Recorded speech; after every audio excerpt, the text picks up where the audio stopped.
A survivor recounts the story of a prisoner who worked in the ovens at Auschwitz. At a certain moment, this prisoner stopped carrying bodies on the stretcher and stood still, motionless, staring fixedly at the corpses. After a long pause, he resumed his work. An SS officer who was nearby asked why the man had stopped. Another prisoner replied, he just recognized his wife. And this type of incident, in which members of the Sonderkommando recognized their murdered relatives, was not rare. The cremation ovens burned day and night, with thousands of people passing through them every day. The trauma was so overwhelming that it shattered even the most resilient spirits. If you're wondering, yes, that's right. It wasn't the SS who worked inside the gas chambers. It was the prisoners, often ordered to massacre their own loved ones. The Sonderkommando operated in the vicinity of the crematoria, responsible for both the before and the after of the process. They were present in the undressing room, in the final moments of the Jews who arrived from all regions of Europe. They spoke with these people moments before they were taken to the gas chambers. Some recognized familiar faces from before the war, but the vast majority were strangers. Still, all were brothers in suffering. They removed the bodies from the gas chambers. The bodies piled one atop another was the universal memory. Like statues, was the description used by one witness. The color of the bodies was normal. This was repeated several times. The Sonderkommando carried the bodies to the elevator. They inspected them for gold teeth and removed them. They placed the bodies into the ovens, 3 to 5 at a time, for cremation. Before the ovens were operational, or when they couldn't handle the number of corpses, they were burned in pits layered with wood. Bones that did not disintegrate during burning were crushed, and the ashes taken to the river to be scattered. The work shifts were long. 12-hour shifts were the standard, as described by Sonderkommando survivors. They had no illusions. They were as certain as anyone could be that the Germans were murderers involved in mass extermination operations on a scale that defied all description. Their personal situation was paradoxical. As long as the transports kept arriving, the Sonderkommando were necessary. As long as they were necessary, they would remain alive. But when they were no longer needed, they would be among the first to die, for they were the most dangerous witnesses of the entire extermination process. Today, we will delve deeper into who the Sonderkommando were, how they lived, what they saw, and the unimaginable burden they carried every single day. We will explore survivor testimonies to shed light on one of the most disturbing and least known realities of the Nazi extermination camps. Get ready! When a new transport full of people arrived at Auschwitz, they were unloaded, and then a selection process began.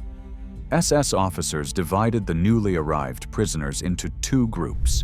The majority were placed to one side, composed of women, children, the elderly, and the sick, and were predominantly sent to the gas chambers. Men who appeared strong and healthy were directed to the other side. Many of these men were chosen to become part of the Sonderkommando, a special force tasked with operating the very machinery of death. A survivor of Auschwitz would later comment that these men were torn from their everyday lives and, without warning, thrown into the deepest pits of hell. The gas chambers at Auschwitz had a single function: to turn innocent, living people into corpses, hundreds of thousands of corpses. The main job of the Sonderkommando was to empty the gas chambers after the executions, then search the bodies and burn them. Obviously, the members of the Sonderkommando found the work extremely disturbing, but they had 2 choices: either do the work or face immediate execution. Today, we will also go in-depth into the account of Eliezer Eisenschmidt, a survivor of the Sonderkommando, who took part in an interview after the liberation of the camp. Do you remember your first day of work in the Sonderkommando? Do you still remember the exact date? Yes, I remember the exact date. It was December 9th, late at night. During dinner, we suddenly heard someone shouting in German, "Everyone in formation." We ran outside while the guards shouted, "Raus! Raus! Out! Out!" We had to line up quickly in rows of 5. 80 or 100 people were selected for the Sonderkommando from Block 2. It all happened very fast. We were taken to the barracks, and there the gates were closed. That was it. I left a piece of bread in Block 9 and never saw it again. The prisoners of the Sonderkommando were divided into 5 groups, each consisting of about 200 men. Each group was assigned to one of the 5 crematoria. Inside these crematoria, they were further divided into smaller work groups, with each having a distinct task. The first group was assigned to work on the unloading ramps when new transports arrived. Their job was to ensure that panic did not spread, so they were forced to deceive the newcomers by saying they were going for a bath and disinfection. To maintain calm among the new prisoners, the members of the Sonderkommando would offer seemingly helpful advice. For example, they advised the newcomers to tie their shoes together after undressing and to remember to place their clothes in the changing room. Many of the Sonderkommando members avoided looking the newcomers in the eye. They knew these people were destined for the gas chambers and that there was no return. A survivor's account describes how one man was tasked with leading the newcomers from the train to the gas chamber. This man suddenly recognized his cousin in the crowd and found himself facing an impossible dilemma. Should he reveal the horrifying truth to his cousin or maintain the lie? He knew that, whatever his choice, the result would be the same. So he chose to lie. He told his cousin the same thing he told every new prisoner, that they were simply going to take a shower. He then made sure that his cousin stood directly beneath the hole through which the Zyklon B pellets were dropped, hoping that this would mean a quick death for him. And of course, the members of the Sonderkommando knew that it was not a quick death. They heard the screams of the people inside the gas chamber for 15 to 20 minutes before silence finally fell. After that, the gas chamber was ventilated, and another group of the Sonderkommando began their work. Please explain exactly how the prisoners were chosen for the Sonderkommando. Did the Germans select them based on any specific criteria? Number. All that mattered in the selection was that they were young and strong men. I was there with my brother. They chose me for the Sonderkommando but didn't choose him. They must not have liked him. Maybe he wasn't strong enough for them. Did they examine the men thoroughly to determine their physical condition? No. The examination was superficial, quick and brief, just like the selection on the platform. In total, 450 men were chosen. Then we marched in rows of 5 to the barracks, and they closed the gates behind us. That was it. Did you have to undress for this selection? No, we didn't have to undress this time. Where in Birkenau was the selection for the Sonderkommando carried out? On the left side of the camp from the entrance, in the area where the gravel stands were located. Later, this complex served as the women's camp, the FKL, Frauenkonzentrationslager. At that time, there were only 2 camps in Birkenau. A and BA was for male prisoners, and B for women. Who carried out the selection for the Sonderkommando? The SS men. They called us out for a head count, took us out of the barracks, and didn't let us return. They surrounded us with especially large dogs and began selecting the number of workers they wanted from the entire barrack. As I said, they didn't take my brother. When the door was opened, the members of the Sonderkommando were confronted with row upon row of dead people. Often the people were so tightly packed inside the chambers that the bodies remained standing even after death. Sometimes, the corpses were horribly intertwined. This was due to death convulsions, or because someone in panic had tried to climb over another in a desperate attempt to escape the gas. According to survivor reports, there were about 800 corpses in the gas chamber at a time. The Sonderkommando had to use rods with hooks to pull the bodies by the chin and drag them out. At first, they approached this task carefully, trying to show respect for the dead. But with time and repeated exposure, their sensitivity faded away, and they became increasingly indifferent to the task. The bodies were taken out of the chamber, placed on an elevator, and brought to the upper level. Upstairs, another group of the Sonderkommando had to cut the hair from each body. The hair had to be removed before the corpses were placed in the ovens. This group was also responsible for searching the bodies for jewelry and gold. A former member of the Sonderkommando would later confess that everyone knew exactly where to look for valuables. There are only a few places where a naked person could hide a gold ring or a diamond. After being shaved and searched, the bodies were sent to the next Sonderkommando group. This group was known as the dentists. Each of them was equipped with dental pliers. They examined each corpse's mouth for gold teeth. These teeth were extracted, and the gold was later melted down and turned into bars collected by the SS. After the dental inspection, the members of the Sonderkommando divided the bodies into two piles, one for adults and another for children. The final Sonderkommando group operated the ovens. They lined up the corpses in front of each of the 5 furnaces, then stacked them onto a metal stretcher. Next, they placed a child's body on top and pushed the bodies into the oven. After the corpses were cremated, the members of the Sonderkommando removed the ashes and dumped them into a nearby river. How long did the selection take? It didn't take more than 10 minutes. I barely understood what was happening, as I had arrived at the camp only a few days earlier. How could I have understood that this was the selection for the Sonderkommando? The SS surrounded us, and the dogs seemed even more dangerous than the guards themselves. Months later, I saw those dogs in action between the crematoria and the sector of the camp called Canada. When we arrived at Block 2, we were surprised. The barracks were empty, but there was plenty of food. Bread and potatoes left us astonished. I ate greedily until I remembered where we were. There, they divided us into 4 groups, and each one chose a mattress among the rows of bunks. It was a strange feeling, comfort and fear at the same time. Were the Sonderkommando barracks separated? Yes, Block 2 was reserved for the men of the Sonderkommando. Block 1 was for the Strafkommando, penal detail, and Block 3 for the common prisoners. What happened to your brother? They assigned him to Block 9. He lasted 3 weeks and then died. Please describe your first day in the Sonderkommando. There was another head count the following day. They removed the Jews whose serial numbers were higher than 38,000. Most of them had been deported from France to Birkenau in June and July 1942. Then the positions were distributed: capo, group leader, and so on. We were divided into 2 groups, Sonderkommando 1 and Sonderkommando 2. There were about 150 men in each group. As we left, we were again surrounded by SS men with dogs, and they led us into the forest. There we were divided again.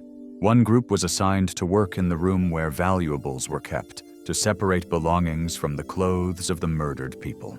The second group was tasked with cremating the bodies. The Germans asked, "Are any of you barbers?" Several men stepped forward and were given scissors. Then they asked, "Are any of you dentists?" A few more stepped forward and were given pliers. The remaining men were then divided into groups of 6.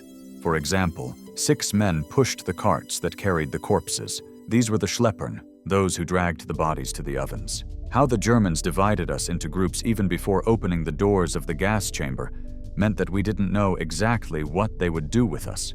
Obviously, when I was placed in the group that would carry the bodies, I had no idea what that entailed.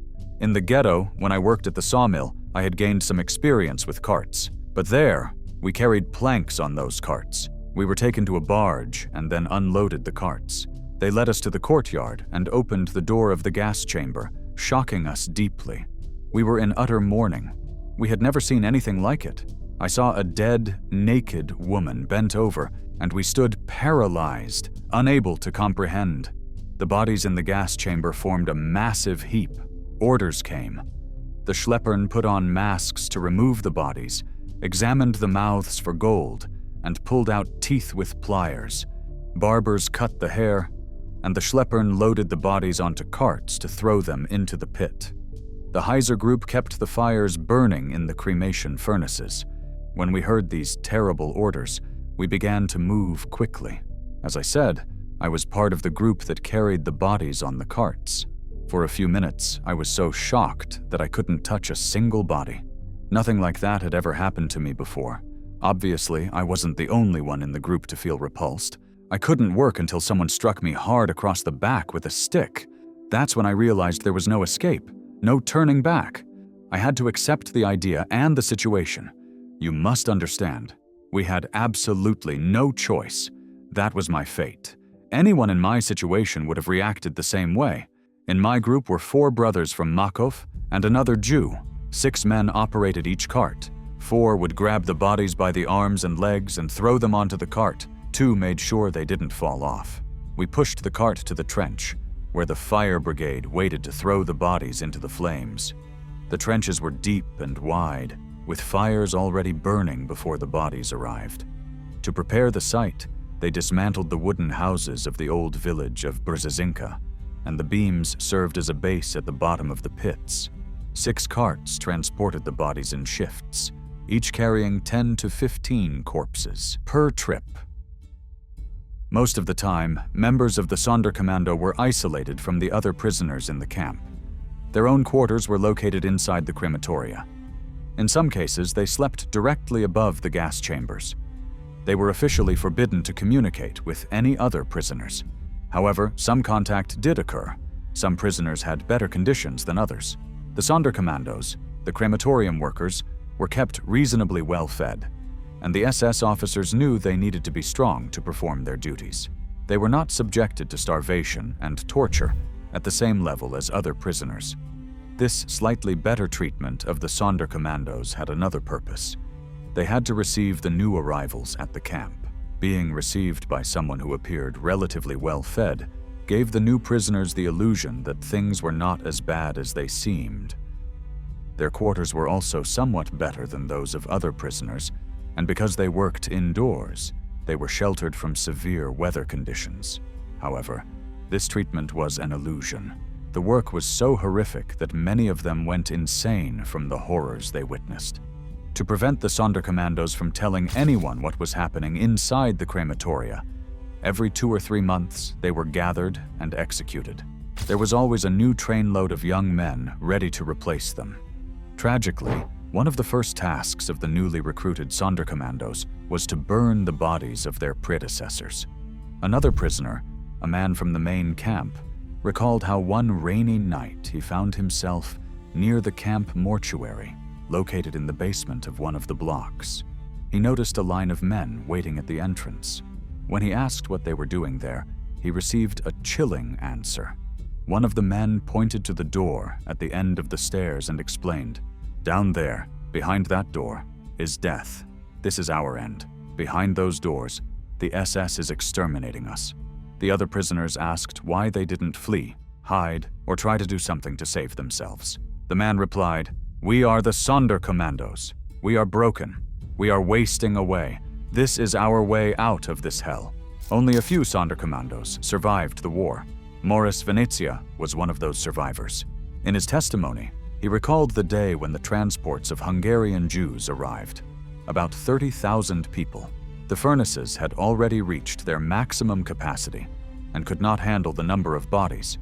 The Sonderkommandos were forced to dig trenches behind the crematorium, and bonfires were lit in the pits to burn the excess bodies. Sometimes miracles also happened, though they were short-lived. One Sonderkommando reported how a baby survived the gas chamber because its head was shielded under its mother's arm. Later, the baby was shot by an SS officer, and its body was thrown onto the pile. In another case, a man regained consciousness just as he was about to be thrown into a burning pit. Confused, he asked what was happening. There was no time to send him back to the gas chamber, so by order of the SS officers, the Sonderkommandos were forced to throw him alive into the flaming pit.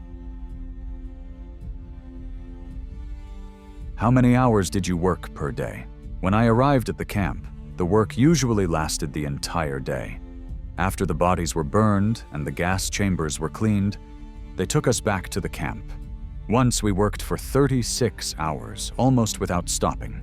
Later, in the spring of 1943, when the new crematoria were built, the Sonderkommando began working in a completely different way.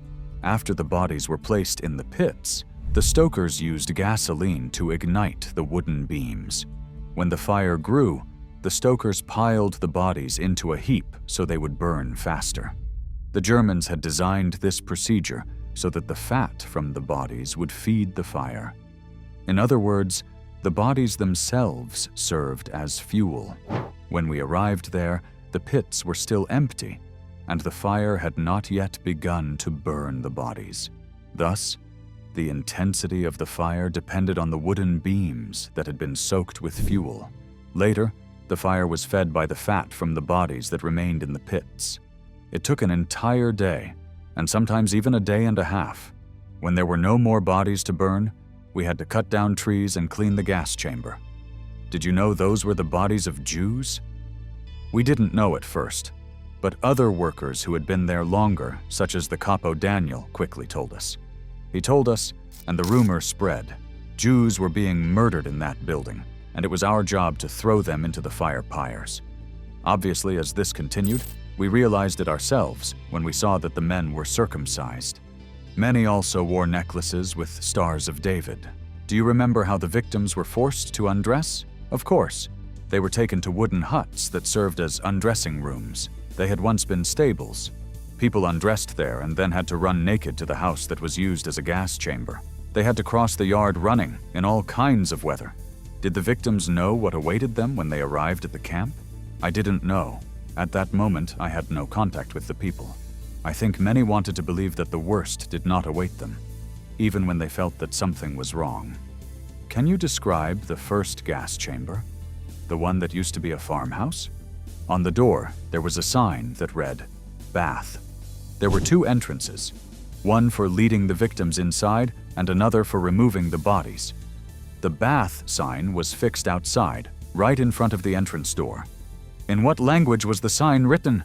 Only in German. All the windows and openings of the building were sealed with rubber joints to prevent the gas from escaping. After the room was filled with people, the doors were closed. Then an SS man came with the Zyklon gas in his hands. He put on a gas mask, opened the gas container, and threw the contents inside. Shortly after the gas was released, people began to smell it. And then we heard them shouting Shema Yisrael from inside the gas chamber. The German shouted to his fellow soldiers, "They're saying Schmeiß rein, throw it in, throw it in." Did they put men and women together in the gas chamber? Yes, men, women, and children all together. How long did the gassing last? About 20 minutes. Did everyone in the chamber die after 20 minutes? Yes, but to be sure, the Germans waited a bit longer before opening the doors. Only the Germans themselves opened the door of the gas chamber. They never assigned that task to anyone else. It was always like that. They never allowed the Jews, that is, us, to open the door. After the final extermination of the Hungarian transports and the cremation of the bodies, it became clear that there would be no more work for the Sonderkommandos, at least for a while. They knew that a mass execution was imminent, and so the prisoners who worked in Crematorium 4 decided to plan a revolt. The men began to make improvised knives and homemade grenades. These grenades were made with cans and black powder that had been smuggled in by women who worked in an aircraft repair workshop outside the camp. On October 7, 1944, one of the Sonderkommandos approached an SS officer and struck him on the head with a hammer. That began the revolt. Suddenly, the camp plunged into chaos, with prisoners surrounding the guards with knives, hammers, and powder bombs. Apparently, one of the SS officers, known for being particularly sadistic, was captured, thrown into one of the furnaces, and burned alive. Some prisoners managed to cut the fence and escape the camp. However, the victory was short-lived. The revolt was quickly contained, and all the fugitives were captured. The Sonderkommandos were executed, as were the women who had helped them make the bombs. How long did it take from the moment the door was opened until the bodies were removed? The bodies were taken out immediately after the doors were opened. The men assigned to this task wore gas masks. Once, they found a girl who apparently hadn't inhaled enough gas. She was still unconscious but alive, making guttural sounds. A German corporal shot her on Moll's orders. During your work in the crematoria, did you ever find the bodies of relatives or friends? Once, I recognized the body of a cousin. It was horrible. She had been taken on January 23rd, 1943, in a late transport. I saw her after she had been gassed. To conclude your account about working in the bunker, I have one more question. How long did you work there? I worked there for about 6 months, from the day I arrived until the new crematoria began operating in May and June 1943. What position were you assigned in the Sonderkommando after the construction of the new crematoria? When we began working in Crematorium 4-5, I told the Germans that I was an electrician, so they assigned me to be the electrician of the crematorium. Until then, for 6 months, I had worked in the bunker with the bodies every day. In the crematorium building, they gave us a small workroom behind the crematorium facilities, next to the coal house. That was where the coal was kept. There was a laundry right next to it, and a door was opened to some latrines. The Germans tore down the inner walls and turned it all into a single room, the electrician's room. Why did you present yourself as an electrician? The Germans were looking for people with useful trades, such as carpenters and shoemakers. When they asked for an electrician, I volunteered. Were there other electricians in the Sonderkommando? Yes, there was a Jew from France who was also assigned to work as an electrician, but I don't remember his name. What were your duties as an electrician in the Sonderkommando? The electrician did several types of work. For example, from time to time you had to replace burned-out light bulbs in the corridors, things like that. Were you still part of the Sonderkommando during your time as an electrician? Yes, of course. I worked in the Sonderkommando. Even when I worked as an electrician, I saw the crematoria every day. In October 1944, after the Sonderkommando uprising broke out, only 30 men from my building survived. I survived too, but I had to return to cremation work, burning dead people or prisoners who had been executed. I did that about once a week or more, whenever the Germans executed a certain number of prisoners. We could tell by the smell that some of them were Russian prisoners of war. At that time, the surviving members of the Sonderkommando were assigned the following tasks. One of us tended the furnaces, another pushed the bodies into the furnaces. I would like to add that on days when there was no work, I was sent to weed the concentration camp grounds. They fed the horses with the weeds we pulled out. In January 1945, the Soviet army was advancing rapidly. Because of this, the Nazis began the plan to liquidate the Auschwitz concentration camp. As the front line approached, all the Auschwitz crematoria were destroyed with explosives in an attempt to erase the evidence of genocide. The Nazis also knew they needed to eliminate all witnesses. Shortly before the evacuation of the camp, there was a final selection. Those prisoners who still appeared healthy were separated and sent to another concentration camp in Germany, in an event that would later become known as the Auschwitz Death March. The sick and weak, along with the remaining members of the Sonderkommandos, were separated from the main group. They knew they were about to die. However, due to the general chaos and the apparent disorganization of the SS, some of the Sonderkommandos managed to quietly blend in with the other prisoners destined for the other camp. Those who escaped that final selection were still in great danger. An SS officer could recognize them at any moment. The forced march, covering hundreds of kilometers through the harsh Polish winter, was grueling, and each day the group left behind dozens of frozen corpses. Some prisoners managed to escape during the death march, while others reached the concentration camps in the interior of Germany, where they endured several more months of torment. Several thousand prisoners had been forced to work as Sonderkommandos. However, by the end of the war, fewer than 20 had survived. Of those survivors, only a handful decided to testify, and understandably so. Initially, these men were seen as collaborators with the Nazis. Did you ever come into contact with people waiting for death inside the crematorium building? Yes. The men of the Sonderkommando were allowed to move freely in the undressing room.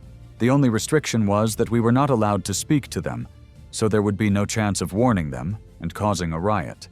I could move freely around there, but I could not talk to the people. Did men and women undress together? Yes.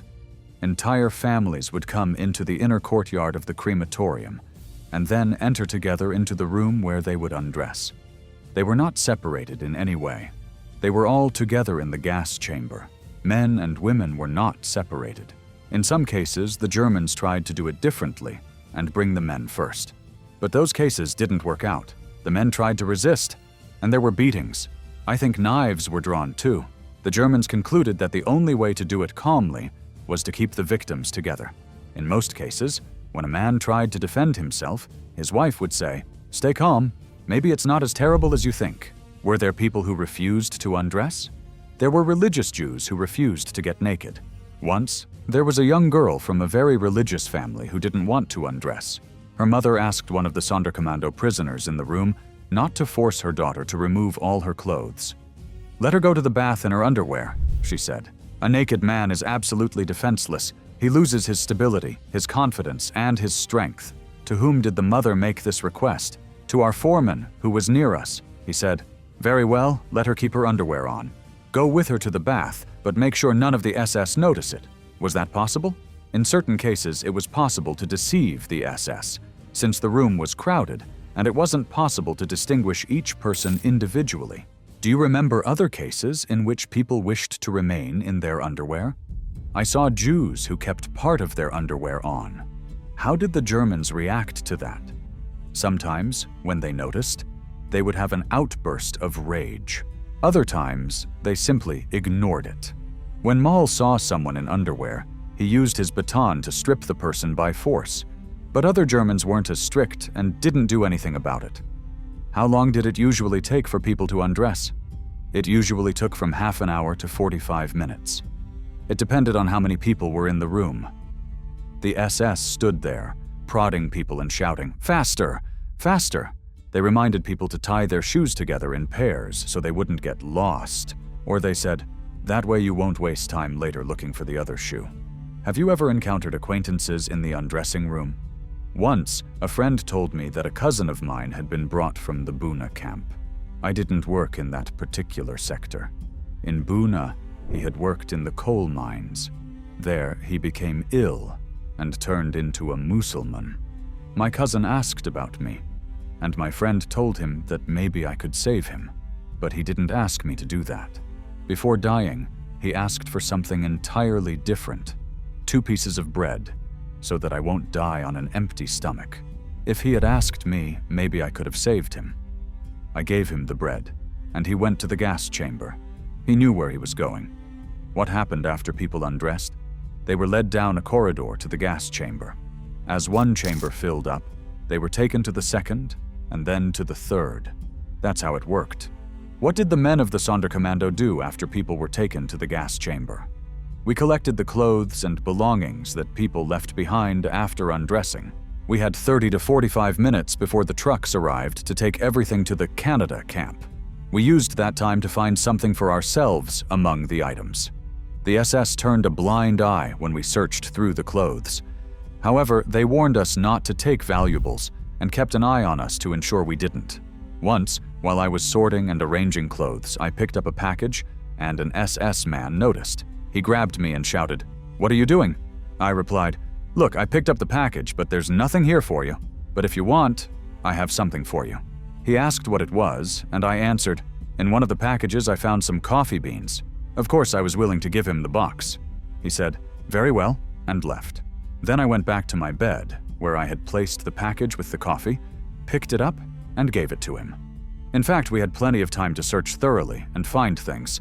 That's because we were alone in the changing room, except for a few SS men. The truck drivers who took the items to the Canada camp were not allowed to enter the crematorium. The prisoners of the Sonderkommando personally loaded the belongings onto the trucks, which took them directly to the property depot. Meanwhile, what was happening inside the gas chambers? After people were suffocated by inhaling the gas, the doors were opened for ventilation, and then the bodies were removed and brought back to the changing room. Who removed the bodies from the gas chambers? We removed 1 or 2 bodies by hand. Sometimes we used a long pole. We grabbed the body by the neck and pulled it out. It was better to use the pole than our hands, because many of the victims soiled themselves while they were dying. So, we avoided touching the bodies with our hands. We preferred to remove them with the pole. After the bodies were handled in the changing room, they were taken to the furnaces. All the prisoners of the Sonderkommando participated in removing the bodies from the gas chambers. even those who usually worked elsewhere, like the one who tended the garden in the crematorium yard, or the one responsible for carrying coal to the furnaces. That was the most complicated and unpleasant work. Gradowski was killed during the revolt at crematorium, 4 on October 7, 1944, or in retaliation for it. Leuenthal, Langfuss, and Hermann are believed to have been killed in November 1944. Gradowski wrote the following note, found buried in one of the crematoria of Auschwitz. "Dear finder of these notes, I have a request to make of you, which is in fact the practical purpose of my writing. That my days of hell, that my hopeless tomorrow may find purpose in the future. I am conveying only a part of what happened in the hell of Birkenau-Auschwitz. You will understand what the reality was. From all this, you will have an image of how our people perished." Help us keep this project alive here on YouTube by subscribing to the channel. Thanks for watching, God bless you all, and see you soon.